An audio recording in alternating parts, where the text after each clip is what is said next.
할렐루야. 우리 함께 인사하도록 하겠습니다. 옆에 있는 분들과 함께 주의 사랑으로 사랑합니다, 축복합니다, 사랑하고 축복합니다. 오늘 본문을 보시면 하나님이 모세를 부르시는 장면이 기록되어 있는 본문입니다. 하나님께서 모세를 불러서 하는 말씀이 애굽에 있는 이스라엘 자손들이 지금 너무 고통 중에 있으니 모세, 네가 애굽으로 가서 그들을 건져내라는 것입니다. 하나님의 이 말씀에 모세는 핑계를 대면서 거절합니다. 우리가 읽진 않았지만 출애굽기 3장 11절 말씀을 함께 보도록 하겠습니다. 모세가 하나님께 아뢰되 내가 누구이기에 바로에게 가며 이스라엘 자손을 애굽에서 인도하여 내리이까. 내가 누구이기에, 이 말은 자신이 정말 누군지 모른다는 말이 아닙니다.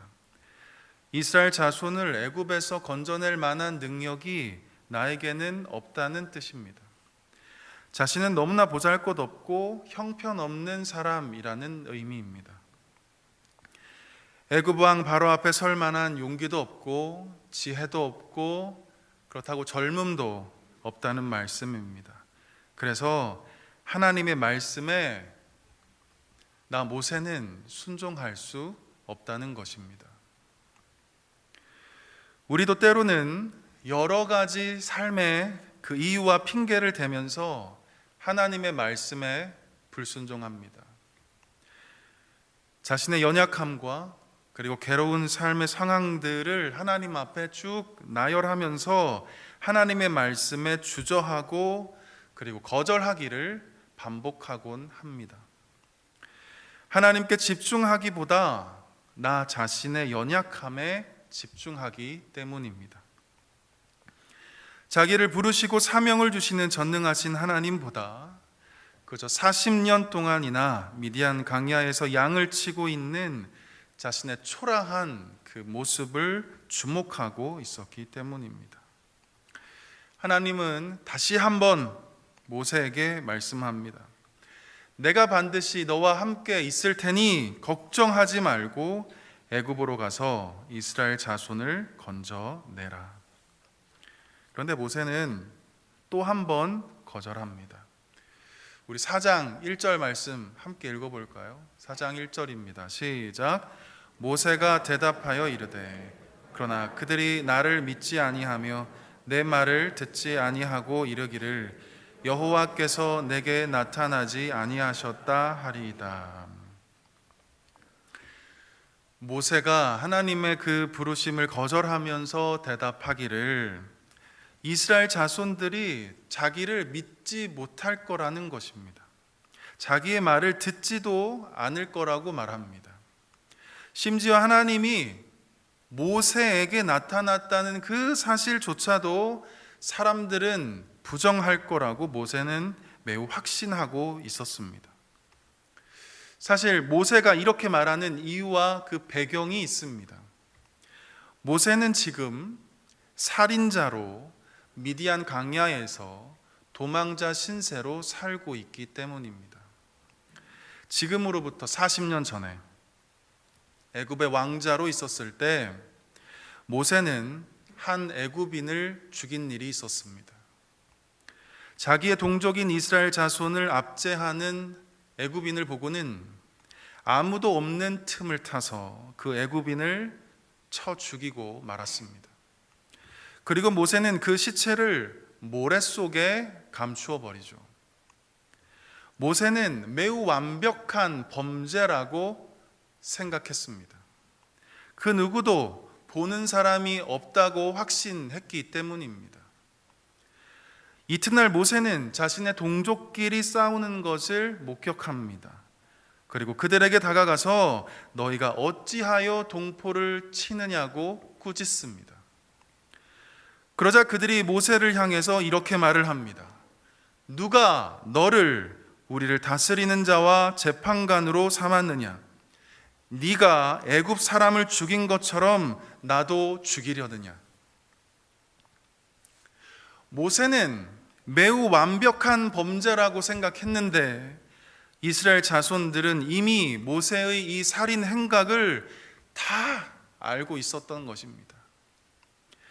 몰래 죽여서 모래 속에 그 시체를 감춘 모세의 그 추악한 모습을 이스라엘 자손들은 다 지켜보고 있었던 것입니다. 그러기에 백성들은 모세를 신뢰할 수 없었습니다. 모세를 믿을 수 없었습니다. 그를 이스라엘 자손의 리더로 받아들일 수 없었던 것입니다. 모세는 이 일로 인해서 자신의 생명을 부지하기 위해 미디안 땅으로 도망을 쳤던 것입니다. 그리고 40년이라는 세월을 살인자로, 도망자의 신세로 살고 있었습니다. 그런데 하나님은 갑자기 모세에게 나타나서는 뜬금없이 다시 애굽으로 돌아가라는 겁니다. 애굽에 있는 이스라엘 자손들을 이끌어내어서 하나님을 섬기는 백성으로 세우라는 겁니다. 그러기에 이 답답한 모세는 4장 1절의 말씀처럼 이스라엘 백성들은 내 말을 믿지 않을 거라고, 내 말을 듣지도 않을 거라고 매우 강한 부정을 하나님께 내뱉고 있었던 것입니다. 사랑하는 성도 여러분, 우리는 이 대목에서 한 가지 깨닫는 것이 있습니다. 하나님은 새로운 내일을 향해 가자고 우리를 부르시지만 인간은 끊임없이 과거에 매여서 살아가고자 하는 그 악한 습성이 있다는 것입니다. 하나님은 새 일을 행하겠다며 우리를 부르시지만 인간은 끊임없이 이전 일을 기억하고 옛날 일을 생각하며 하나님의 부르심을 거절한다는 것입니다.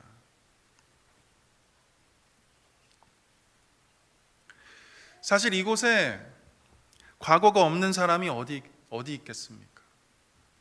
내 젊은 날의 실수들, 후회스러운 일들, 늘 죄책감에 시달리는 나의 옛적 그 참담한 일들이 우리가 말하지 않아서 그렇지 하나님과 나만이 아는 그 은밀한 과거가 얼마나 많이 있느냐는 말입니다. 앞에 서 있는 저도 그렇습니다.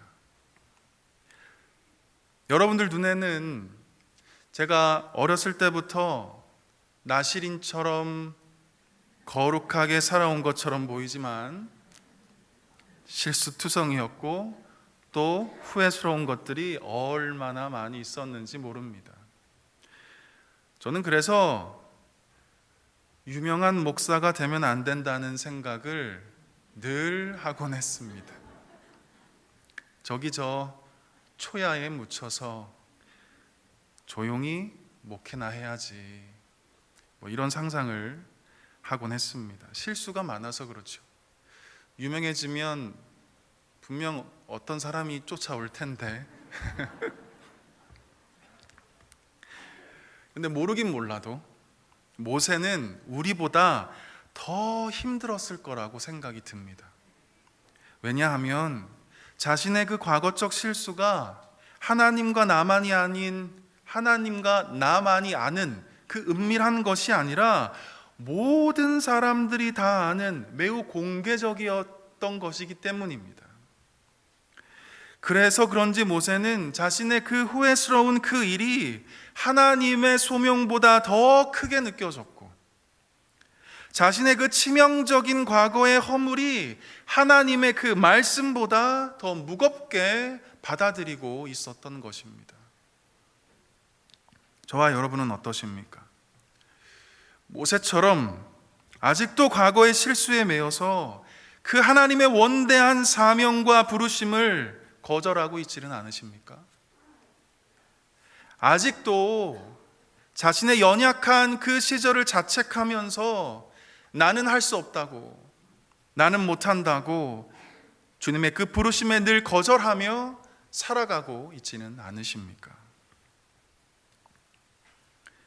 우리가 잘 아는 사마리아 여인, 수가성 여인이라고 부르죠. 과거가 있던 여인이었습니다.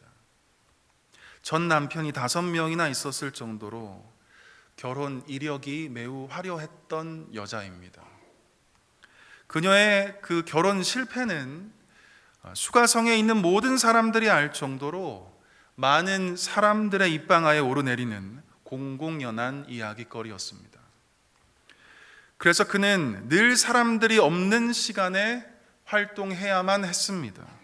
사람들의 눈에 띄는 날이면 그 수치와 창피는 오로지 그녀의 몫이 되었기 때문에 그녀는 늘 혼자였습니다. 새로운 미래가 없고 늘 과거에 발목 잡혀서 살아가는 여인, 모세처럼 과거의 실수와 후회스러움으로 가득한 여인이었습니다. 바로 이 사마리아 여인에게 우리 예수님께서 찾아오셨습니다. 만나주시고 깨닫게 하시고 복음 그 자체이신 예수님께서 자신이 바로 그리스도라고, 구원자라고 밝히 알려주셨습니다. 이 여인은 그 즉시 물동이를 버려두고 동네에 들어가서 사람들에게 외치기 시작합니다. 내가 행한 모든 일을 내게 말한 사람을 와서 보라. 이는 그리스도가 아니냐. 예수님께서 그녀를 묻고 있는 과거의 모든 실패와 후회로부터 벗어나게 해주셨습니다. 예수님께서 그녀를 짓누르고 있는 모든 어둠과 아픔의 세월들로부터 자유하게 하셨습니다. 바로 그 은혜가 이 여인으로 하여금 물동이를 버리게 만들었던 것입니다. 동네에 들어가서 늘 피해만 다녔던 사람들에게 이제는 당당하게 복음을 전하며 이분이 바로 그리스도라고, 내가 만난 그분이 바로 구원자라고 이 아름다운 소식을 전하는 자가 될 수 있었습니다. 사랑하는 성도 여러분, 우리의 과거는 우리의 힘으로 지워질 수 없고 그것으로부터 자유할 수 없습니다.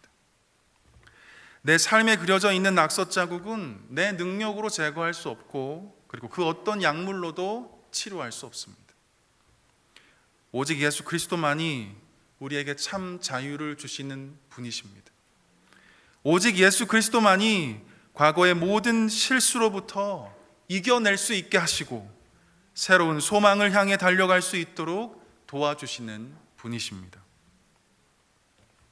엄청나게 큰 도화지가 있다고 한번 상상해 보았으면 좋겠습니다. 한 어린아이가 그림을 그리고 있었습니다. 어른들이 보면 그저 낙서로 보일 정도로 곧장 쓰레기통으로 향하게 될 것 같아 보였습니다. 그런데 얼마나 지났을까? 이 아이의 아빠가 등장하더니 어린아이가 그린 이 형편없는 그림 위에다 아주 멋진 그림을 그리기 시작했습니다. 이 아이의 아빠는 매우 유명한 화가였던 것입니다. 우리의 삶에 지워지지 않는 과거의 낙서가 존재합니다. 아주 형편없고 쓰레기통에다 갖다 버리고 싶을 만큼 정말 끔찍한 낙서 자국이 우리의 삶에 매우 선명하게 그려져 있습니다. 그런데 여러분 그거 아십니까? 우리 하나님은 피카소보다, 아니 미켈란젤로보다 더 뛰어난 화가라는 사실을 말입니다. 최고의 화가가 되시는 우리 하나님은 낙서로 가득한 우리의 삶을 명품 그림으로 재탄생시켜 주시는 분이십니다. 더럽고 추한 그림으로 가득한 우리의 삶을 가장 거룩하고 아름다운 그림으로 다시 재창조해 주시는 분이십니다. 그러므로 우리가 할 수 있는 유일한 일은 과거의 낙서 자국을 기억하며 그것 때문에 괴로워하는 것이 아니라 하나님이 어떻게 나의 삶을 아름답게 그려가실지 기대하고 소망하는 것뿐입니다. 이러한 믿음으로 주님의 부르심에 늘 순종하며 살아갈 수 있기를 바랍니다. 다시 본문으로 돌아와서 모세의 이야기를 한번 매듭 지어 보도록 하겠습니다. 하나님의 명령에 쉽게 순종하지 못하는 모세를 향해서 이번에는 하나님이 놀라운 놀라운 이적을 보여주십니다. 지팡이를 뱀이 되게 하시고 또 모세의 손에 나병이 생기게 하시는 그 놀라운 이적을 보여주시면서 다시 한번 나의 명령에 순종하라고 재차 하나님이 모세에게 말씀하시는 것입니다. 이 정도면 모세도 네, 알겠습니다, 주님. 하나님의 말씀에 순종하겠습니다 라고 말했을 법한데 또다시 모세는 거절합니다. 우리 4장 10절 말씀 우리 다 함께 읽어보도록 하겠습니다. 시작. 모세가 여호와께 아뢰되 오 주여, 나는 본래 말을 잘하지 못하는 자니이다. 주께서 주의 종에게 명령하신 후에도 입이 뻣뻣하고 혀가 둔한 자니이다. 하나님이 이적을 보여주시면서까지 설득했음에도 불구하고 자기는 말을 잘 못한다면서 하나님의 명령에 또 한 번 불순종으로 일관합니다. 자신은 입이 뻣뻣하고 혀가 매우 둔한 자라고 하나님의 말씀을 대신 전하기에는 매우 부족한 사람이라고 하나님의 그 부르심에 거절합니다. 사랑하는 성도 여러분, 모세는 끊임없이 자신의 연약함을 주목하죠. 자신의 형편없는 처지를, 자신의 그 과거적 실수를, 말 못하는 자신의 능력 없음을 계속해서 바라보고 집중합니다. 이런 모세에게 하나님은 다시 한번 긍휼의 마음을 가지고 또 말씀합니다. 11절, 12절 말씀 우리 한번 읽어보도록 하겠습니다. 시작. 여호와께서 그에게 이르시되